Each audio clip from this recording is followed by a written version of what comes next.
Rádio França Internacional.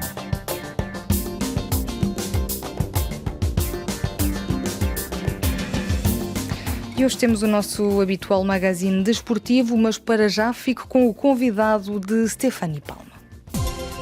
Convidado.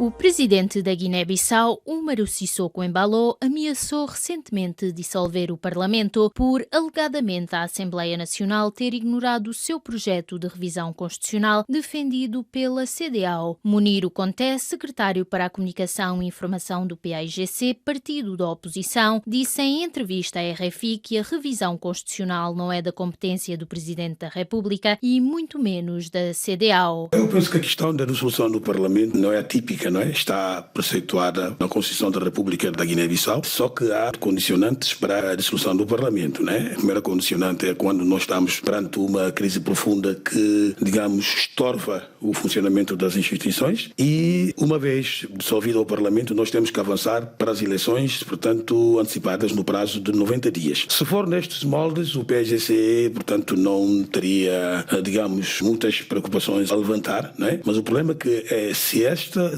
dissolução do Parlamento está, portanto, ligada a uma intenção deliberada da revisão da Constituição da República da Guiné-Bissau para um regime presidencialista, ali é que entra, portanto, uma aberração e o PAIGC se posiciona contra esta afronta à soberania da Guiné-Bissau. Não tem que ser a CDAO para determinar a vida dos guineenses através das interferências na Constituição da República da Guiné-Bissau. O princípio da derrogação, o princípio da supralegalidade, portanto, demana, digamos, do respeito pelas leis e os direitos fundamentais. A Guiné-Bissau inspira, portanto, da Declaração Universal dos Direitos Humanos. Esta inspiração, portanto, da Guiné-Bissau tem que observar aquilo que os documentos internos, normalmente a nossa lei magna, diz em matéria das revisões. E nessa matéria, 1/3 dos deputados é que deve propor, não é pela vontade do Presidente da República, né? Segundo o regimento e a Constituição da República da Guiné-Bissau, a revisão da Constituição é proposta por 1/3 de deputados e é avalizada ou aprovada por 2/3 de deputados do Parlamento. A esta instituição, a Assembleia Nacional Popular, ou a este órgão de soberania, que cabe, portanto, disputar o processo de revisão da Constituição. Não é o Presidente da República, muito menos a CDAO. A CDAO atribui as crises cíclicas guineenses ao seu regime constitucional. É também esta a sua leitura? Eu digo, nós temos das constituições mais democráticas no continente africano. Uma Constituição em que é assegurada o princípio da interdependência, portanto, dos órgãos de soberania, aliás, que está, portanto, perpetuado como um dos limites materiais da nossa Constituição. A nossa Constituição tem limites materiais e limites constitucionais. Em ambos os casos, é determinado que o princípio de interdependência não pode, portanto, ser alterado. Quer dizer que há poderes num sistema, portanto,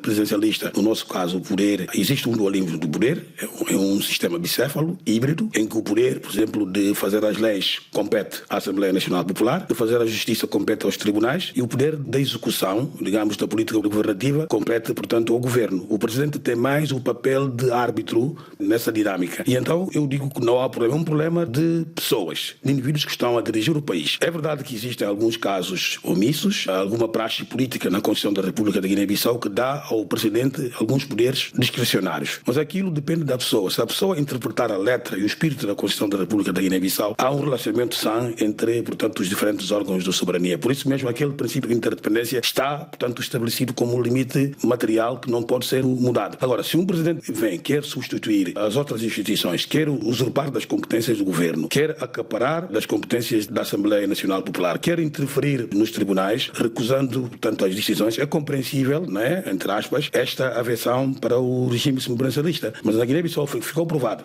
né, com os presidentes que passaram, que desempenharam esta função, que se primaram por este papel de árbitro que a Constituição da República outorga ao Presidente da República. Então, não há preocupações em relação à questão do semipresidencialismo guineense, porque há evidências de que o nosso sistema político é dos mais democráticos que existe no continente africano. Cabo Verde sempre se pautou pela estabilidade, não obstante dispor de um regime constitucional semelhante. Que comentário se lhe oferece fazer? Justamente porque Cabo Verde se inspira neste modus facienda e neste modus operandi. Nós ouvimos há dias o presidente José Maria Neves, presidente eleito em Cabo Verde, a dizer que eu vou unir os cabo-verdianos, eu vou ser árbitro, eu vou, portanto, ser o presidente da unidade de todos os cabo-verdianos. Em termos constitucionais na Guiné-Bissau, quando o presidente da República toma posse, quando lhe é conferida, portanto, a posse, ele presta este juramento de ser o árbitro, de ser o símbolo da unidade nacional, de ser garante da estabilidade. Este aqui é o papel do presidente da República. Não é o papel que agora o Umaro Sissoco Embalo está a desempenhar. Um presidente da República quer ser o executivo. Na nossa Constituição, o presidente não é executivo, o presidente é o árbitro. Garante o princípio da interdependência. O presidente é apartidário. E diferentemente dessas, digamos, prerrogativas do presidente da República, o presidente da República quer fazer um posto avançado, ser ele, portanto, o executivo. E isso leva, portanto, a tentar usurpar as competências e acaparar, como eu disse, das competências de alguns órgãos de soberania. Se ele se limitar ao seu papel de árbitro, ele nem seria o alvo de muitas críticas e ataques dos partidos políticos, dos sindicatos e de diferentes sensibilidades. Mas como ele se coloca nessa posição, também por alguma culpa no cartório do primeiro-ministro que